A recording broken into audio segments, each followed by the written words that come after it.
আসসালামু আলাইকুম রহমতুল্লাহি বারাকাতু আলহামদুলিল্লাহ ওয়াসসালাতু ওয়াসসালামু আলা রাসূলিল্লাহ ওয়া আলা আলিহি ওয়া সাহাবিহি ওয়া বারিক ওয়াসাল্লিম।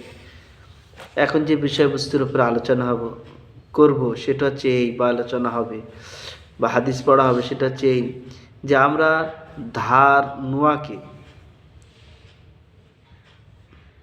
ঋণ নেওয়াকে কোনো গুরুত্ব দেই। জানি বেঁচে থাকলে দেবো, নাহলে যার কাছ থেকে নিচ্ছি সে মাফ করে দেবে। অনেক সময় অনেক ধান্দাবাজি দেখা যায় যে বুড়ো মানুষের নামে ইন্স্যুরেন্স করছে, বুড়ো মানুষের নামে তোমার ব্যাংক থেকে লোন নিচ্ছে, যে মরে গেলে আর দিতে হবে না, শুনে রেখে দিয়েছে।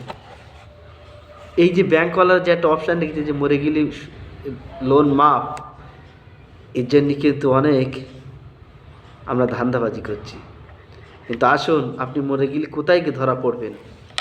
জান্নাতে ঢোকা থেকে আপনার বাধা হবে এই ঋণ। আসুন হাদিস পড়ি।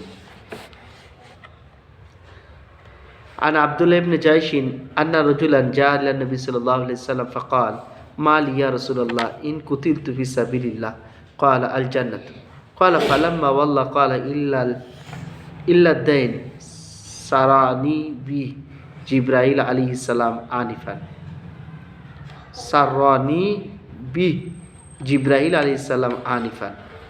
হযরত আব্দুল্লাহ বিন জায়শ রাদিয়াল্লাহু তাআলা বলছেন যে আমরা রাসূল পাক সাল্লাল্লাহু আলাইহি ওয়াসাল্লামের দরবারে বসে আছি, এমত অবস্থায় এক ব্যক্তি আসলেন এবং আল্লাহ রসুলকে জিজ্ঞাসা করলেন, আল্লাহ রসুল, আমি যদি আল্লাহ তাআলার দিন প্রতিষ্ঠিতের জন্য বা আল্লাহর রাস্তায় যদি আমি শহীদ হয়ে যাই, তাহলে আমার জন্য আল্লাহ তাআলা কী দেবেন? নবীজি বললেন, তোমাকে জান্নাতে প্রবেশ করাবেন।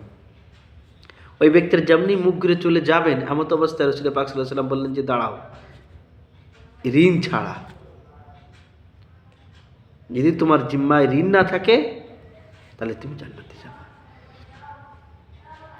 এর দ্বারাই এই ঋণ, যেহেতু এটা হুকুকুল ইবাদের সাথে সম্পর্ক রাখে, তো আমরা এটার থেকে এটাও মনে করে নিতে পারি বা সতর্ক হতে পারি যে হুকুকুল ইবাদ যদি আপনার সঙ্গে জড়িত না থাকে, তাহলে আপনি শহীদ হয়ে যাওয়ার সঙ্গে সঙ্গে জান্নাতে প্রবেশ করবেন।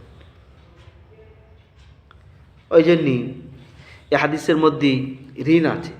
যে ব্যক্তি আল্লাহ রাস্তায় শহীদ হয়ে যায়, তার বিষয়ে বলা হয়েছে যে তার রক্ত মাটিতে পড়ার আগে আগে আল্লাহ তাআলা তার সমস্ত গুনাহ ক্ষমা করে দেন। গুনাহ তো ক্ষমা হয়ে গেছে, কিন্তু জান্নাতে প্রবেশ হচ্ছে না, কারণ ঋণ আছে।